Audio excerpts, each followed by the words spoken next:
Namaste to all of you. So, today our topic is about ethics. Okay, so our topic today is ethics of a yoga teacher. Okay, now it becomes very important as yoga teachers that we should have some, commandments, like how we have the yamas and niyamas, the 10 commandments we can say. In the same way, teacher, as a yoga teacher, there should be some ethics, some rules that as yoga teachers we should follow. Okay, so let's get into the journey of understanding what it is.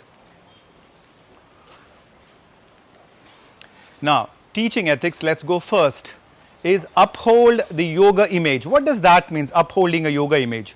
It means as when I am going out teaching people, giving them yogic asanas, I am having an image of a yoga teacher.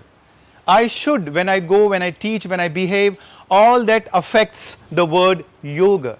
If you do something wrong, your image definitely gets spoiled, but the image of yoga also gets spoiled. Do you understand that? So you have to uphold that image of a yoga teacher. Lots of rules that one has to follow when you are representing yourself as a yoga teacher. So it becomes very important that you uphold that image. You have seen many yoga teachers, you have seen the Me Too movement, and in that Me Too movement lots of yoga teachers were actually shown the real world, whether it is the hot yoga of Bikram Chaudhary, or the Himalayan yoga tradition of Swami Rama, or Ashtanga yoga of Pattibi Joyce. So all these, wherever you go, wherever you teach, you have to represent, you are representing yoga. In that case, there is a particular image, so let's go with that one. Some of the things that I believe is very important, just go through that.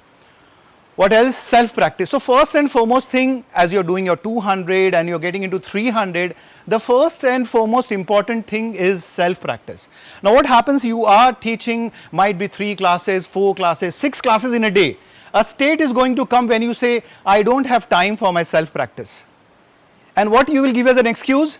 You know what, because I am teaching the student, I am also doing the asanas and my practice happens. No, that's completely wrong. A self-practice means it's your mat, it's your space, and for that 1 hour, 30 minutes that you're practicing, whether it be in the mornings, whether it can be in the evenings, you have to practice.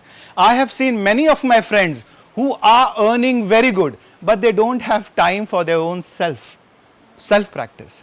Remember, it's a field where the more you self-practice, the more you get confident as a yoga teacher. 100%, there's no doubt about it. But if you feel like I am teaching my students and I'm doing my self-practice, you are falsifying yourself.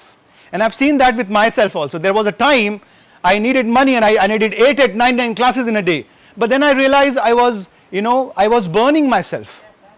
You burn yourself, you don't realize that. Then what was the sense of becoming a yoga teacher? I was better in my job that I was doing 9 to 5. Why are you thinking to, might be self-practice or might be teach further later on? If you cannot take out time for your own self-practice, it doesn't make any sense to become a yoga teacher. Because the whole sense of is improving myself, learning something more about myself. So, self-practice is the most essential thing. Whenever you start teaching, always see, I have that 30 minutes, 1 hour for my own practice. So apart from all your teaching, private, groups, studios, whatever that you're doing, teachers training courses, anything and everything that you do, take out that 60 minutes, take out that 30 minutes for your pranayam, for your meditation, whatever that you call. But do not forget this self-practice. That's the first case. As yoga teachers, these are my ethics, that when I am teaching someone and I'm saying, it is good for you to practice yoga. But what about me? The 3 fingers are pointing me saying, what about you, Ritesh? I realize I am not practicing. So if I am not practicing, how would I have the right to tell you that you practice? And that happens most of the time. You falsify, oh, you should practice, yoga is very good, meditation is very good. But what about you as yoga teachers? Can't you question yourself and say, what, actually I am also not practicing. This is the fact I am talking about. That's the reason, self-practice. That's the first thing. Means keep that thing in mind all the time. As a yoga teacher, I need to self-practice, self-practice, self-practice. Yeah. Then the second step comes education. So what happens if I did a 200? I finished my 200, whatever that I have absorbed myself, I need to, read a bit more, practice a bit more, go deeper into that. After that, I feel like, what, I feel I'm more, enthusiastic towards Ashtanga Yoga. I like Ashtanga Yoga more. Go deeper into Ashtanga Yoga. You feel like, I love this meditation more. Go deeper into meditation. That means you keep educating yourself in different streams of yoga. Because tomorrow, if you are hired by any, resort, or if you are hired by any studio, if you are hired by any of these yoga schools, like tomorrow, if you have good knowledge about aerial yoga or acro yoga, and you can say, I can teach aerial yoga, acro yoga very well, you would be hired. So first of all, you keep educating yourself not only in the physical aspect of yoga, not only, otherwise you will be named as what? A asana teacher. And a yoga teacher is a whole. But the problem is, whenever someone says, I do yoga, they only think physical. It's all about the Ashtanga Yoga, the 8 limbs of yoga when we talk about. So that's the reason, educate yourself, keep upgrading yourself. That will help you a lot. Does it make sense? Yes? So you need to educate, just don't stop by. But it doesn't mean I did 200, next month I'm doing something else, next month I'm doing something. Don't do that. Absorb what you have learned. You have learned a lot of things here in 200 and 300. Don't just rush and keep. There are many people who keep accumulating. At the end, they don't actually know where to go. Take your time. Do you really feel from 200 to really jump into 300? Are you happy with your 200 for your own self-practice? That is what you need to decide. Do I really want to take it as a profession? Or it is just for myself. I'm happy with my job that I'm doing. You really need to decide and think over it. Because it's not an easy path if you want to become a yoga teacher. Let me tell you that. It's not easy. If you're earning a good salary in your business or any of the job, you really need to think twice. Yes, there are hurdles, but it's a beautiful life, let me tell you that. You will love it. But yes, hurdles are there. I'll talk about it later on, because these all what I'm sharing is my experiences. There was a time I have to take loan from my friends just to tell my wife that I'm earning good in yoga. You understand that? That was a scenario, but things have changed now. Okay, anyhow, self-practice, very important. Educate yourself. That's very, very, very important. What else? Consultation. Now, when you start teaching yoga, right? The first and foremost thing is consultation means, for me, according to me, is when I meet a student for the first time, whether it is group, whether it is private, I need to sit with him and talk to him. And especially it is in the aim of yoga therapy, that I would like to know about my student, why he is joining the yoga or my asana. What is the aim behind? Is it he's focusing on fitness? Does he have some issues that he's not letting me know? Has he gone through any surgery? Does he has any back pain, hernia, asthma, anything that I don't know? That's the reason. The first thing ethical is sit down with your student, talk to him, consult, charge for that consultation, but sit. Because this will give you an idea about your student, what he is aiming when he is coming to your class. It is okay if he is joining in for the first day, tell him, let me know about yourself. What is the aim? This is very important. So always need to consult that with your student. Let yourself know what your student is aiming for. Yeah, that is punctuality. As a yoga teacher, I think you all know what punctuality actually really means. But in India, sometimes yoga teachers come late by 5, 10, 15, 20 minutes. That is not right. That is not right. Right? In the yamas and niyamas also, we need to follow this. Punctuality. If someone is saying, I'm meeting you at 5 o'clock in the morning, please be at the door by 4:50, right? A 5 minutes, 10 minutes early will make no problem. But being late is not a good sign, because the first Yoga Sutra of Patanjali says what? Atha Yoga Anushasanam. Now the discipline of yoga starts. That's the first definition of yoga. And how can you not be disciplined? Understanding? That's the reason it is very important that when you are very punctual on all your sessions, your value increases. My private student, when I meet them at 5 o'clock, I'm there by 4:45, waiting for 5 minutes before that I ring the bell. Before that I'm just waiting. I can come early by 4:45, but I don't do that because they might be getting ready or something or the other. I don't want to enter into their space. So 5 minutes before. As yoga teachers, I have seen since so many years, 99% of the time I'm punctual. That has a value for me. Since last 19 to 20 years, I have the same student. I have the same student. They haven't changed me. I will show you my message in mobile. They are saying, sir, when you are coming. And I told them option. I'm there here for 1 month. If you want to hire any yoga teacher, you can hire. I don't have any problem. They said, no, we are happy that we are having a 1 month holiday. You got it? So you as a yoga teacher, you have to increase, you have to upgrade your value. How that value comes in? On being punctual, being polite, all the time, being on time will affect a lot. Then when you increase your salary or your per session, no one is going to comment. You got it? I'll talk about it later on. Okay, so punctuality becomes very important as yoga teacher. And when I'm saying that you are punctual, I am punctual. My 300 students know that. I am there 5 minutes, 10 minutes early. But I rarely, if there is a genuine reason to be late, I accept it. Other than that, you should make it a point to be on time. Yes, please. Well, there's this saying, isn't it, that if you're on time, you're late. Yeah. Because you're just getting there. Exactly. Yes, yes. Really, like, to be on time is to be 5-10 minutes earlier. Yeah, very true. I agree with you. You should be 5-10 minutes early if you really want, because you are, by the time you come here, prepare yourself, and like the projector was not working, so it took us at least 5-8 minutes. If I was exactly at 3:30, I would have been late, and I would have stolen everyone's 5 minutes. And it's a respect. Yes, definitely, no doubt, no doubt. Is that clear? Punctuality. Let's go a little bit more further. Consent cards. Now, how does, you know what consent card is? Now, what happened is earlier, everything was going fine, but gradually and slowly, some of the yoga teachers started having this bad repetition of, sexuality issues and all that's being, touch and stuff and everything. So sometimes there are genuine yoga teachers who want to correct you, but sometimes they are not. So it becomes very difficult for yoga teachers. If I touch you and I don't know which bubble you are, which mental state you are, that's the reason consent card or taking the consent of a student comes into picture. So as a yoga teacher, now I know my students the last 15 years, so I don't have any problems. I can touch, we know each other very well. But if you are meeting a student for the first time, I would highly recommend that have a consent.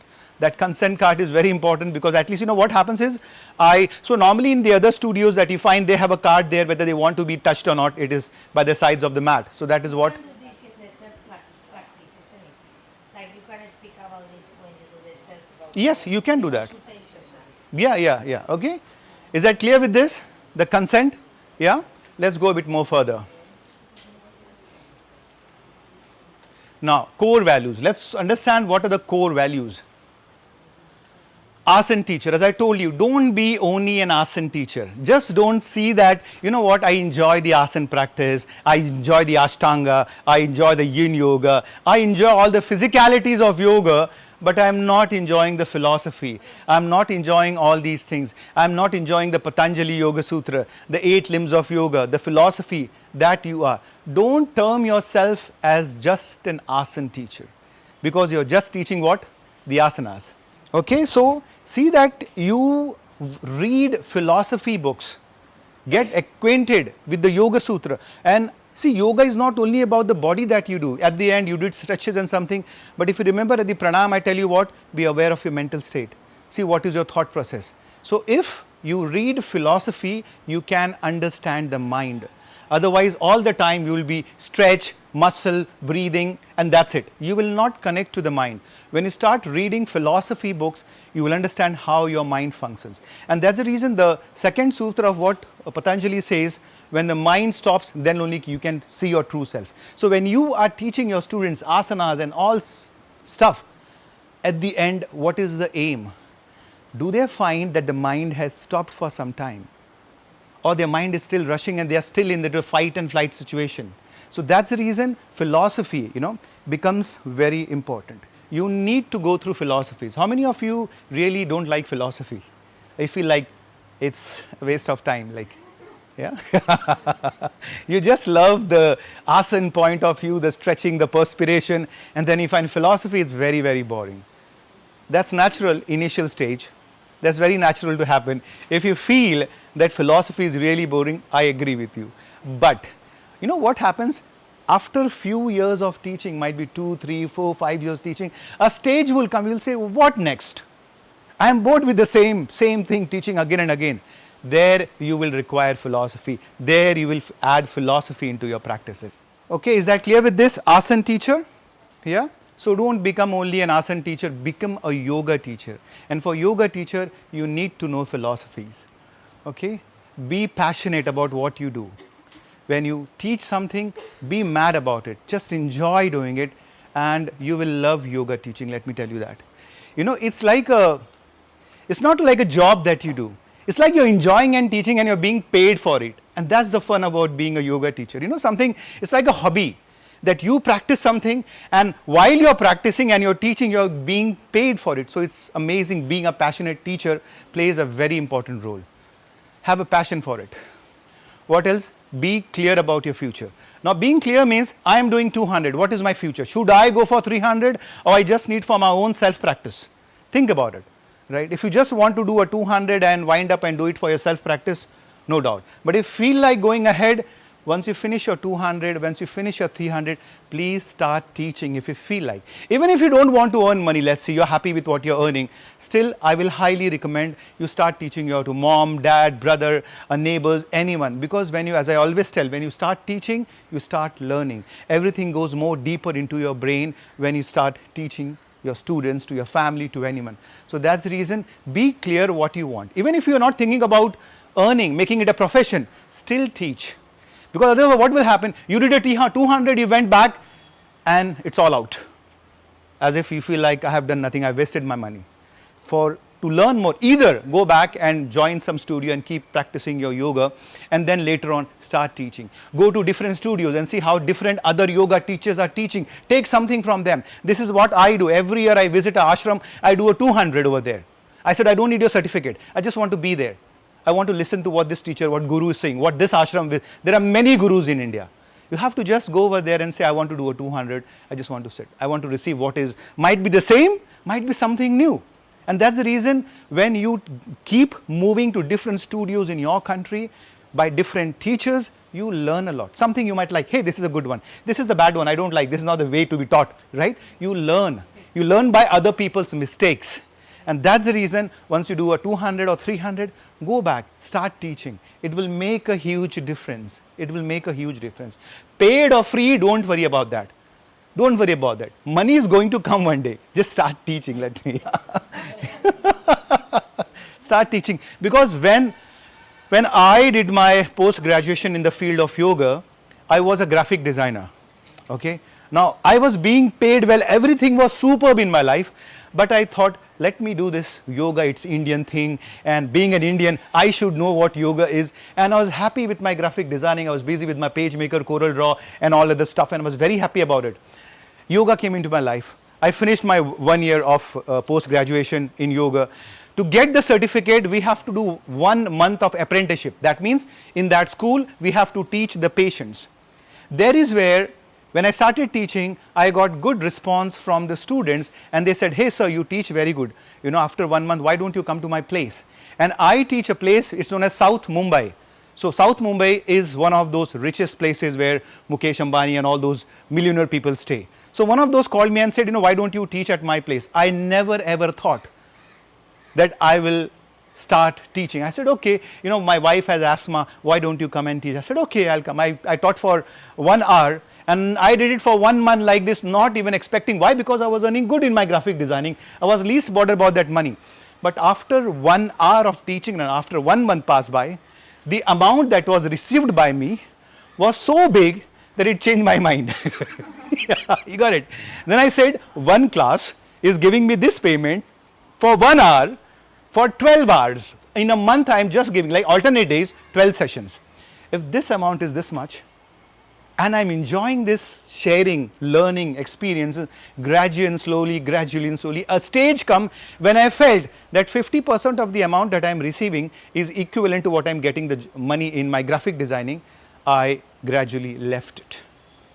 And I was enjoying this lifestyle because for 4 hours of teaching, I have the whole day for me to practice, to enjoy myself, do whatever that I feel like doing, right? So that's the reason it's a very good profession if you think, because you know what is the best profession? That you're taking care of your health, at the same time you're being paid for taking care of your health.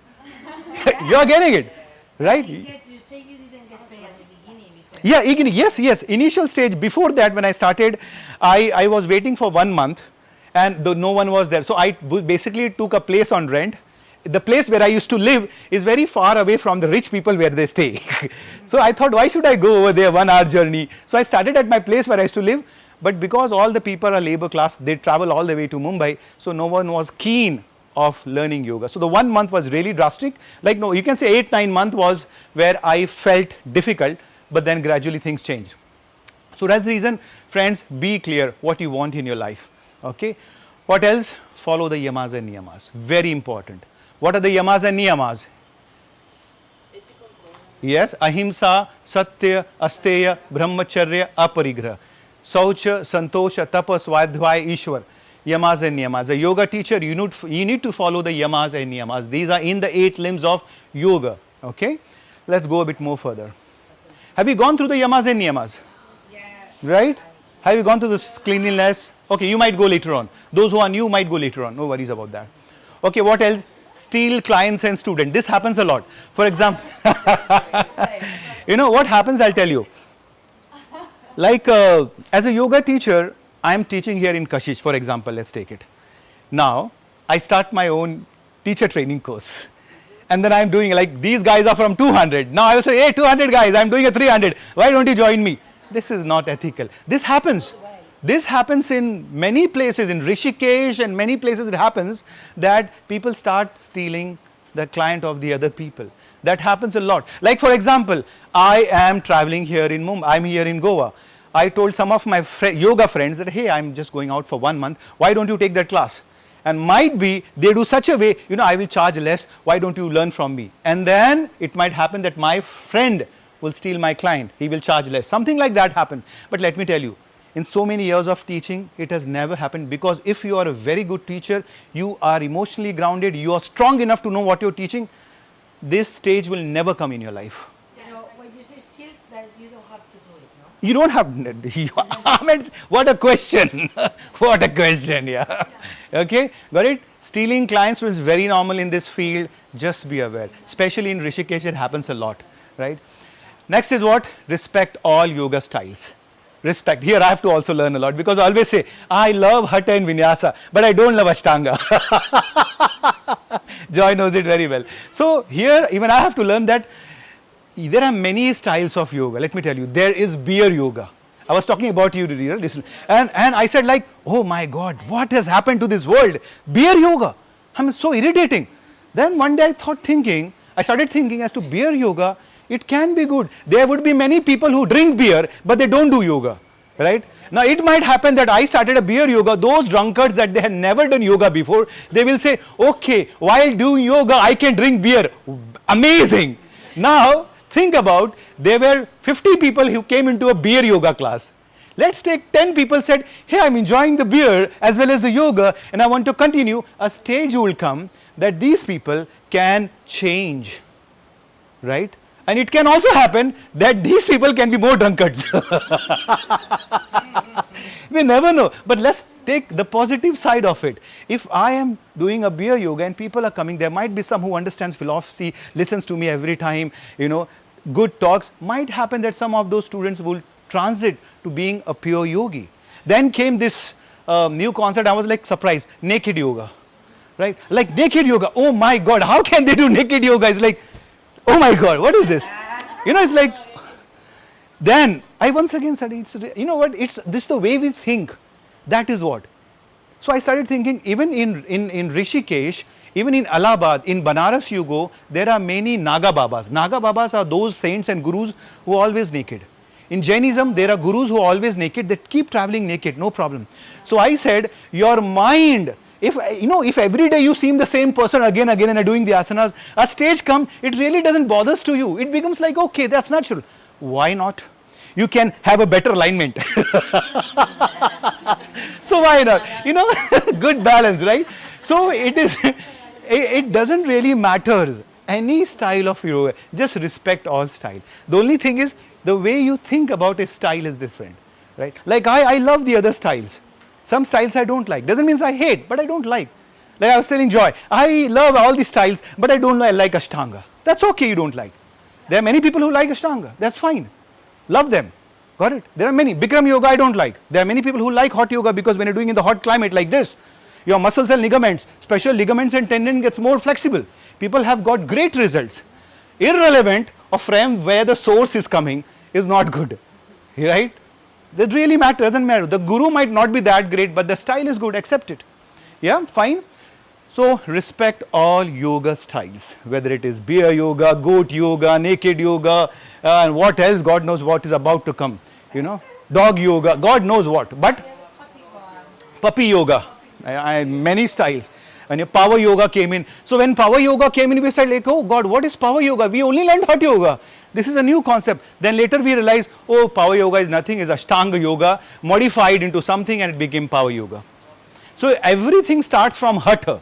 Then you modify the way you want it. Okay? Is that clear with this? Core values? Let's go a little bit more further.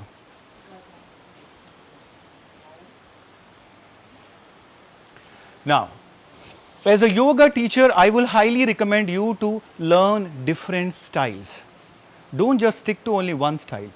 Got it? As a yoga teacher, if you are learning, go for hatha, get into vinyasa, get into ashtanga, get into all different variations, because tomorrow if some studio is hiring you, you need to know at least some of the styles. And in all, if you go to a teacher's training course, it is mostly said that, okay, a teacher should know the yang style of yoga and the yin style of yoga. What is the yang style of yoga? Ashtanga, Vinyasa, these are yang style of yoga, right? When you go to a resort also, people expect you to do a yang style of yoga, where you are perspiring, you are doing some activity. So definitely you should know something that is active style of yoga.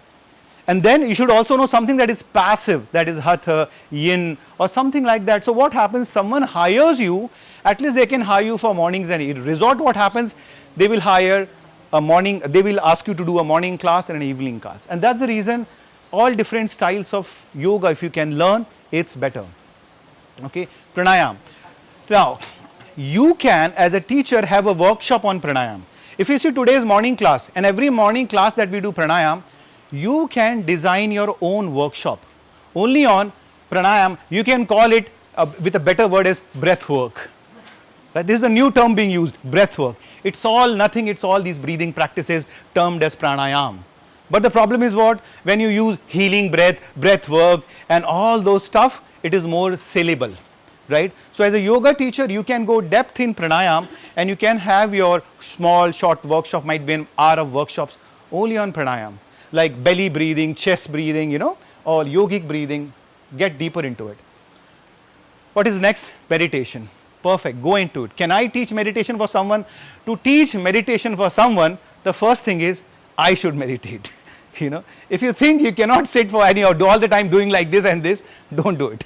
Because I see here and there also, when you're doing meditation, some people like, and nothing is there, but sometimes still, and sometimes it is there, a mosquito. The mosquitoes are. Yeah, exactly. Sometimes, not all the time. And you see that busy like doing this, and then you're looking people whether they are doing it right or not. And then you say, oh, everyone is doing it. Let me also do it. Let me be serious. As a meditation, as a teacher, you really need to sit quietly. Make a habit pattern of 2 minutes to sit quietly. Start with 2 minutes. Then make 3 minutes. Then make 4. Gradually improve, slowly and steadily, you will train your nervous system to relax. In one day, on the first day, I ask you to meditate for 1 hour, it is difficult. Because you never sat for, your body is like all the time trying to scratch something as if something is biting you all the time. You need to, if you're on the path of, otherwise what is going to happen, pranayam and meditation would be out of your list, because you don't like it, you will never teach it. Simple as that. And that is not going to work. Asana is just a ladder. The next step is what? Pranayam, meditation. You have to move further. Don't stick to only asana, otherwise you will be only called as an asana teacher, and you will be only physically connected with your students that, okay, asana, not mentally. They will not respect you, because this teacher only knows asana. He doesn't know anything about the mind matter. Do you understand me? So that's the reason as a yoga teacher, you need to get into a deeper aspect of it. What else? Philosophy. I told you about that. Philosophy becomes very important as a yoga teacher. Yoga therapy. So what comes next? It's like, as you start teaching, you did a 200. Most of the time when people will come for 200, they will ask for fitness class. Fitness class. But as you go further, people are coming mostly with therapy issues, mostly with back pain, asthma. And as a yoga teacher, you need to really decide whether I want to continue with the fitness class or do I want to get into the stream of yoga therapy. And I'll tell you, a stage will come in your life that you feel enough of fitness. Let me deal with people with real issues in their life. Might be osteoarthritis or something or the other, any emotional trauma, depression, something or the other, this yoga therapy. So as a yoga teacher, you really need to decide, am I want to be a fitness yoga teacher or really I want to get into the yoga therapy where I'm trying to heal people, at least give them better relaxation. So this is one yoga therapy.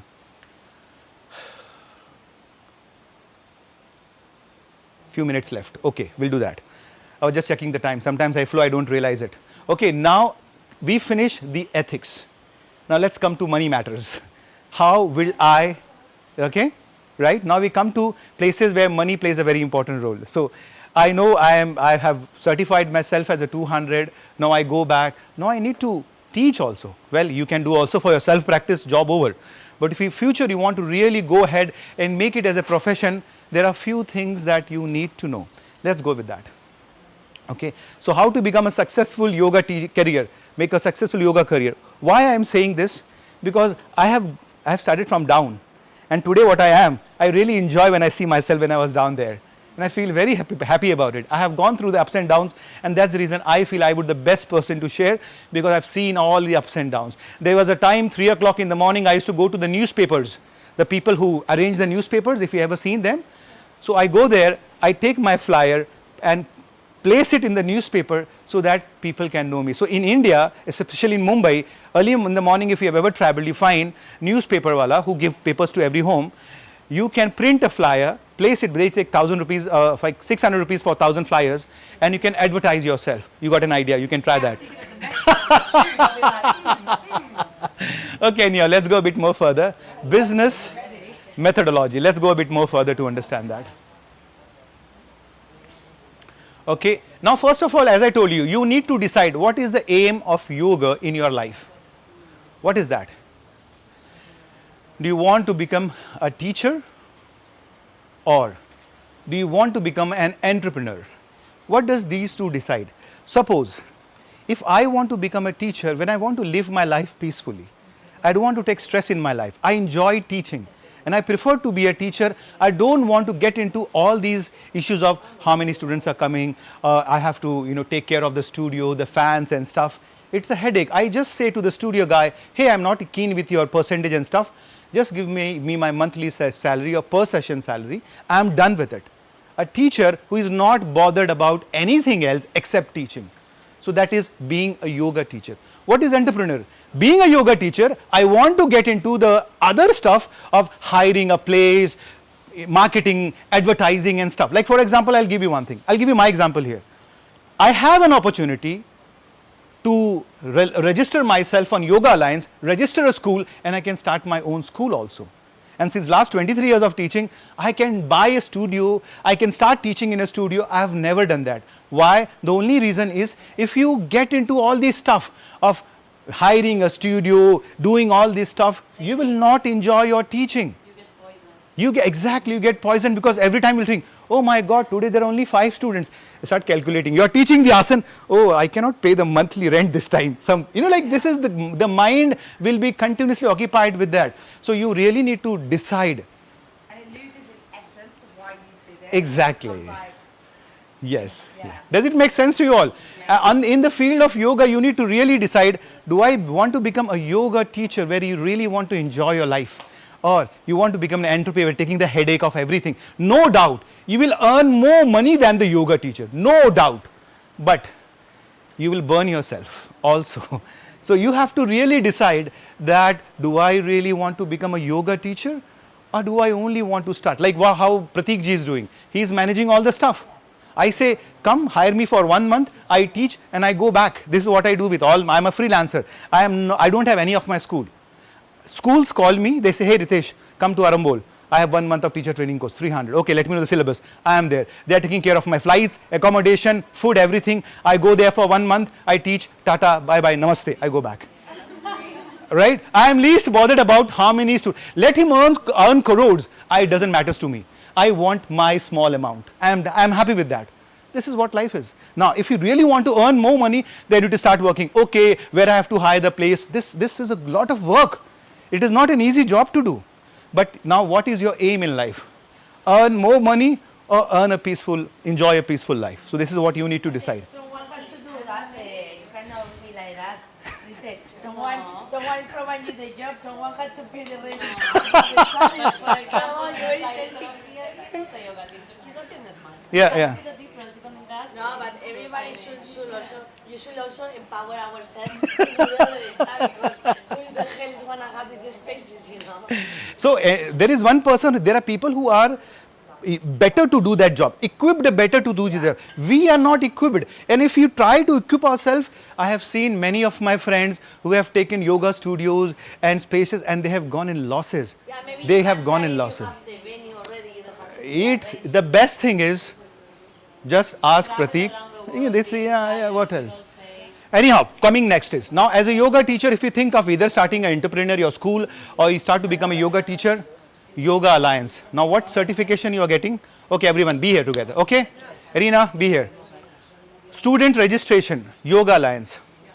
Now, do you really need to understand? It is not a compulsory one that you need to register yourself on a Yoga Alliance, but the benefit is when you start adding your hours of teaching, every day that you're teaching in your area, might be 4 hours a day, 3 hours a day, you can add on this. There is a form.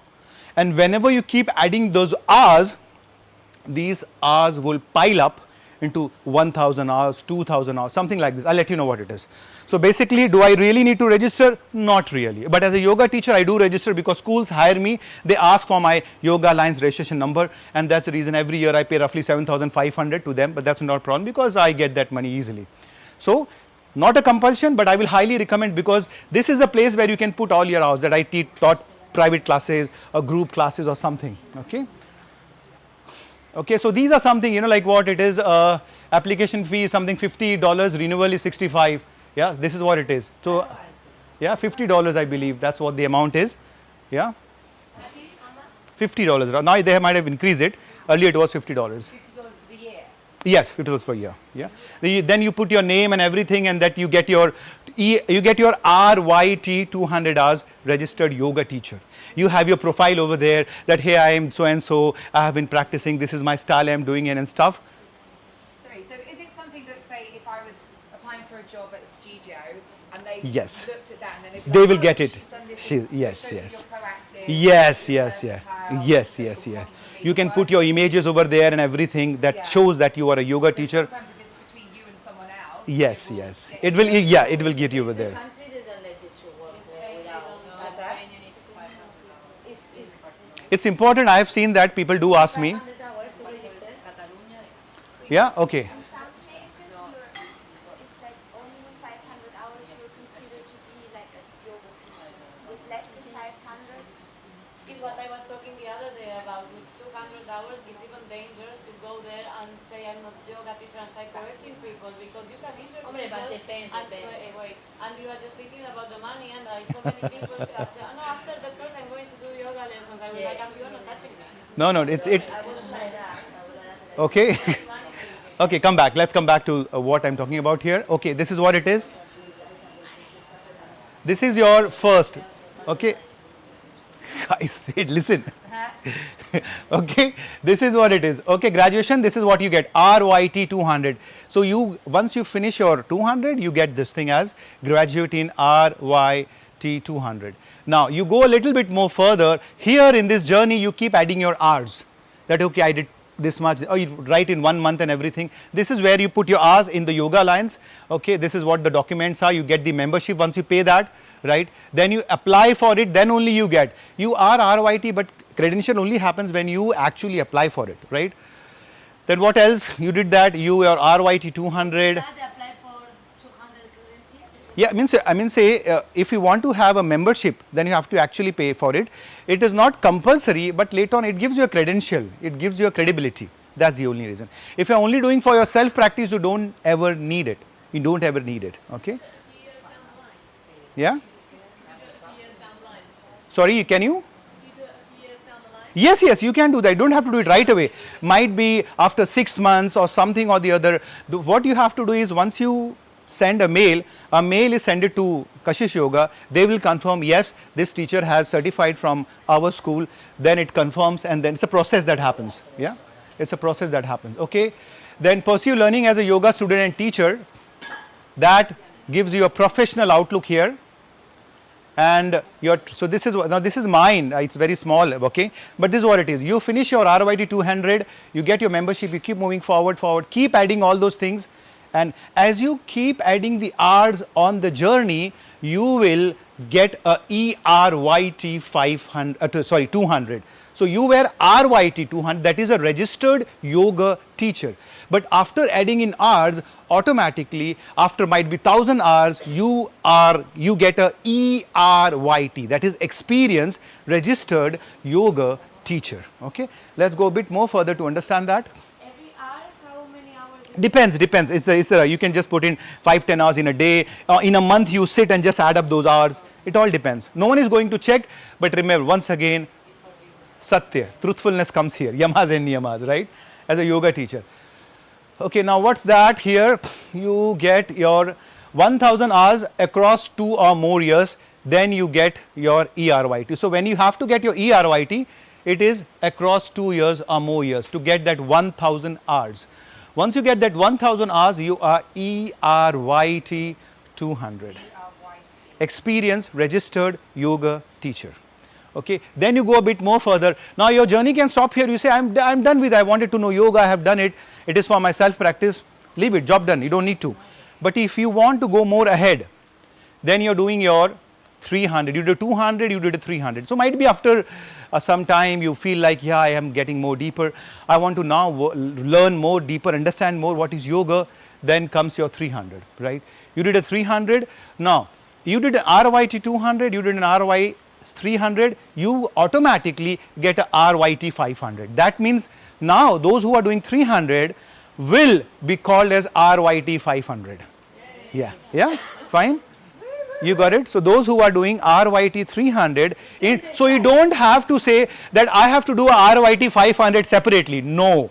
Once you do a RYT 200, you are doing RYT 300, automatically you are said now you are RYT 500, registered yoga teacher 500. There is no separate teachers training in total for 500. But what they will do, they will sell it as RYT 500 by clubbing 200 and 300 together. So some schools will do it for 2 months or 2.5 months, and they will club the 200 and 300s together. Got it? Something like this. That's the way they do it also. Okay, teach for more than 2000 hours, 4 or more years. So definitely 4+ years, then only it is possible. Okay, then you become a ERYT 500. Now remember, all these things are just for your credibility, nothing more than that. Even after getting all these things, there are teachers who really don't excel well in their life. You understand that? This is thus a credibility that you need to know. So, Ritesh, Yeah. can you explain a bit better for me? So, this is the practice. When you do the practice, then you get the ERYT 500 Yes. for the practice. And the other is the studies. No? Yes, exactly. Okay, now you get into this, become a lead trainer, do all the sort of things. Then other things that you can get is a YACP. What is YACP? Now let me tell you, you became a ERYT 500. Once you become a ERYT 500, the Yoga Alliance gives you the right to issue certificate for short courses of 20 hours, 30 hours, 50 hours. This is way. Now tomorrow, after being a ERYT 500, you can tell, hey, I am conducting a workshop on pranayam for 25 hours, join in. And then you can issue a certificate to your students in the name of your whatever name you have in your school. So Yoga Alliance give you that right to issue the certificate to your student. 30 hours, short hours, 30 hours, 40 hours, 50 hours, you get that right. But before that, you have to put what you are, if you are making a workshop on pranayam or ashtanga or whatever, you have to upload that program on Yoga Alliance. Yoga Alliance approves it and they says, yeah, you can do that.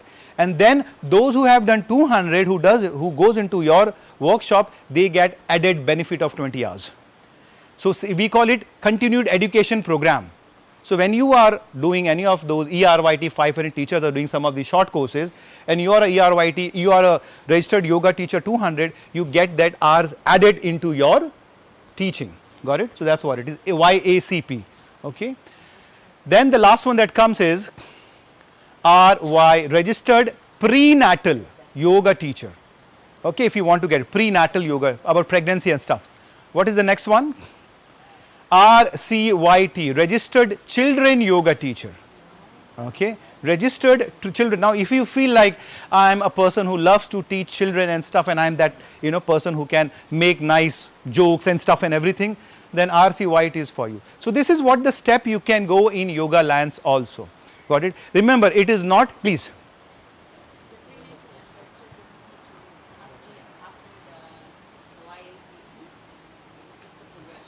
No, it can be later on if you want to do it. Like I'm not keen in doing it. But I am a YACP. No, I mean, can you do it before the YACP? Sorry, repeat. Can you do it before the YACP? No, you cannot. No, you have to only do it once you finish your ERYT 500. Got it? Because The children want, you can do it. yeah. No, you can do it, but you cannot give. See, the problem is there are many people who are not Yoga Alliance certificate. They are still teaching children's, right? There are many teachers who are not Yoga Alliance, but they are still teaching prenatal. It is not in that case. In case where you are actually going for a job, where you are applying for a prenatal, the studio or the owner might ask, what are your credentials? There is where you have to show. There are many teachers who are not Yoga Alliance. Like for many years I was not Yoga Alliance teacher, but still I was teaching. You got it? The problem comes when you're going to Bali and all these places, UK, Canada, all these places where people do ask for Yoga Alliance certification. There the problem comes. If you have a friend who has opened a studio and is hiring you, he doesn't need a Yoga Alliance, he knows you. Got it? But some issues come in your place where someone has got injured and stuff, thereover you need that certification. Like otherwise someone will say, you are not certified and you are teaching us, I can sue you. You understand? This comes a lot in your country, in our country it doesn't. Yes, please. You're insured when you're registered with them as well, aren't you? Sorry? You're insured when you're registered with them. Yes, no, insured. No, you're not insured. You do it separately. No, that is separately. You are not insured. You have to insure yourself separately. This is only to give you credential that yes, Yoga Alliance approves you as a yoga teacher. That's it, nothing else. Nothing else than that. And that's a good business. Anyhow, going back a bit more further. Yeah. Open school. Yes, please. Are you sure ministry yoga? Yes. No, I'll come to that. Yeah. No, now what happens is, it's a good story, good question. Now she's talking about Ayush ministry. Now understand this. When yoga was happening in India, there was nobody. Every school was giving their own certificate.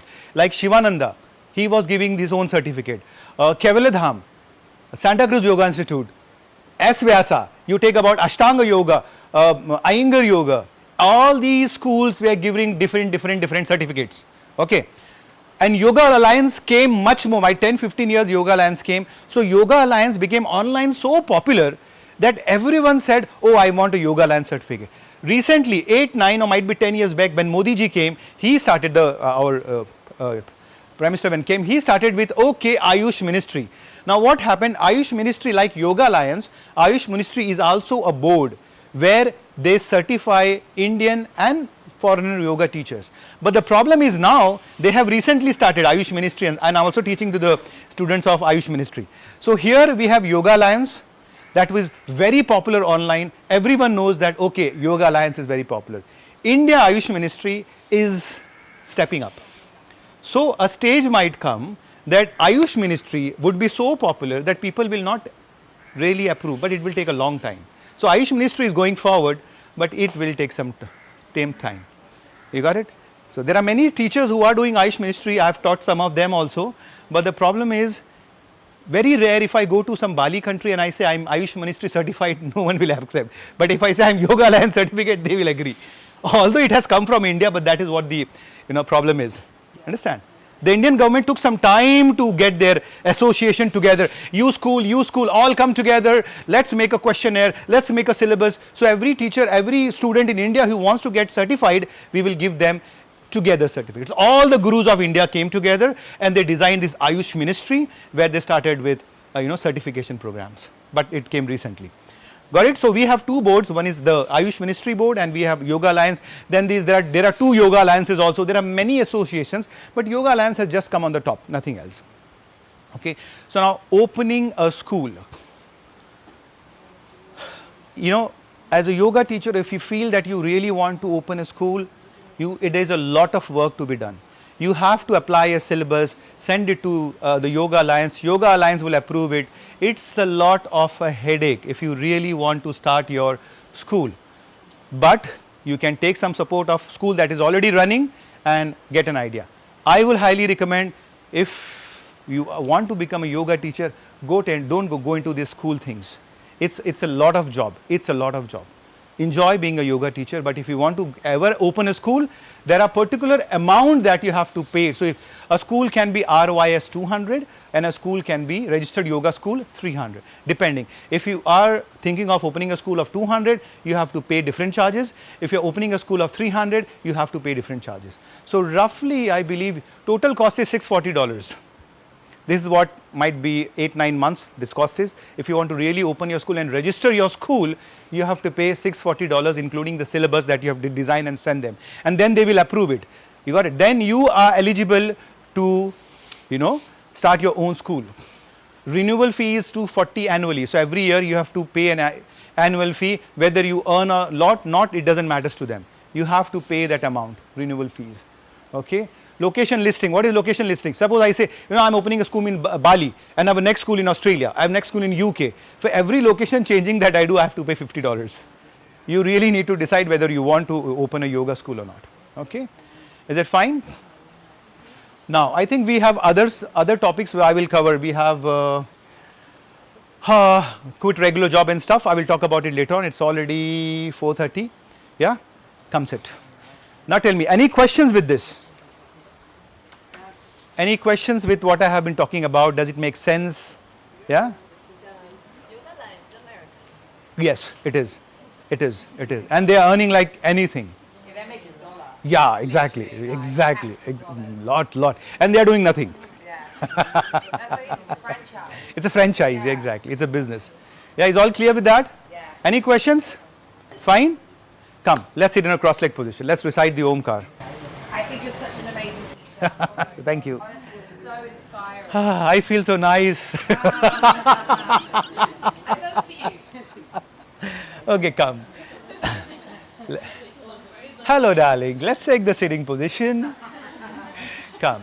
Keep your spine straight, chin tucked, a gentle smile. Neck and shoulders relaxed. Engage that core slightly. And just observe your breath.